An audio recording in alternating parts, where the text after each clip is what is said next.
لەسەر بانگەوازی موقتەدا سەدر ڕێبەری ڕەوتی سەدر خۆپیشاندانی ملیۆنی دژیمانەوەی هێزەکانی ئەمریکا لە عێراق ئەنجامدرا بە بەشداری جەماوەرێکی بەرفراوان خۆپیشاندانی لایەنگرانی ڕەوتی سەدر و حەشدی شعبی لە ناوچەی جادریەی بەغدا دژ بەمانەوەی هێزەکانی ئەمریکا لە عێراق بەڕێوە چوو.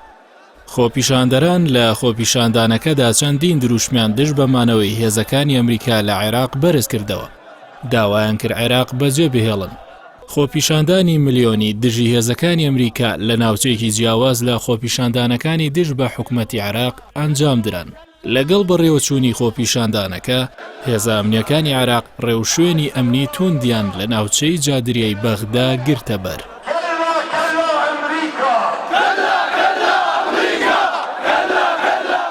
هاوکات باڵیۆزخانەی ئەمریکا هۆشداریدا هاوڵاتیانی وڵاتەکەی لە بەغدا سەردانیان ناکەن.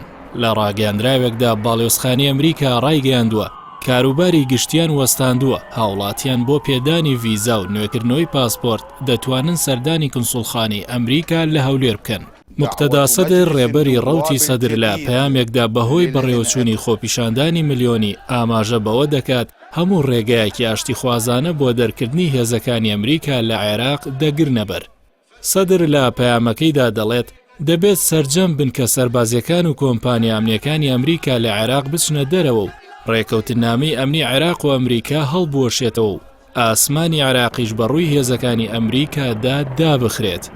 موقتەدا سەدر لە پەیامەکەشیدا ئەوەش دەخاتە ڕوو نابێت هیچ وڵاتێکی دراوسێ دەزوەر بداتە چۆنێتی مامەڵەکردنیان لەگەڵ داگیرکاری ئەمریکا لە ئەگەری مانەوە یان ڕەتکردنەوەی چوونە دەرەوەی هێزەکانی ئەمریکا.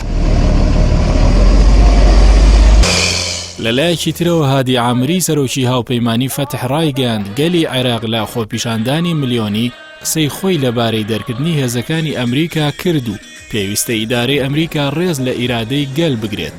سەرۆکی هاوپەیمانی فەتح سوپاسی موقتەدا سەدر بۆ ئەنجامدانی خۆپیشاندانەکە دەکات. هاوکات ئەمینداری گشتی عەسائیبی ئەهلی حەق جارێکی دیکە ترامپ بە گەمژە ناودەبات و لە پەیامێکدا دەڵێت خۆپیشاندانی ملیۆنی پەیامێکی ڕوونی گەلی عێراقە بۆ دەرچوونی ئەمریکا.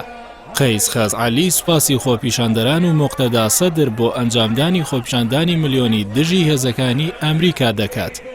بەڕێوەچوونی خۆپیشاندانی ملیۆنی دژیمانەوەی هێزەکانی ئەمریکا دوای ئەوە دێت پەرلەمانی عێراق لە سەرەتای ئەم مانگە دوای کوشتنی قاسم سولەیمانی و ئەبوو مەهدی موهەندیس بڕیاری دەرکردنی هێزەکانی ئەمریکای لە عێراق بەبێ کورد و سوننە دەرکرد. بڕیاری دەرکردنی هێزەکانی عێراق جیاوازی گەورەی لە نێوان شیعە لەگەڵ کورد و سوننە دروست کرد بە پێچەوانی شیعەکان هەریەکە لە سوننە و کورد لەگەڵ مانەوەی هێزەکانی ئەمریکان. سەرەڕای بڕیاری پەرلەمانی عێراق بۆ دەرکردنی هێزەکانیان بەڵام ئەمریکا ئامادە نییە هێزەکانی لە عێراق بکێشێتەوە کە ژمارەیان زیاتر لە 6,000 سەربازە.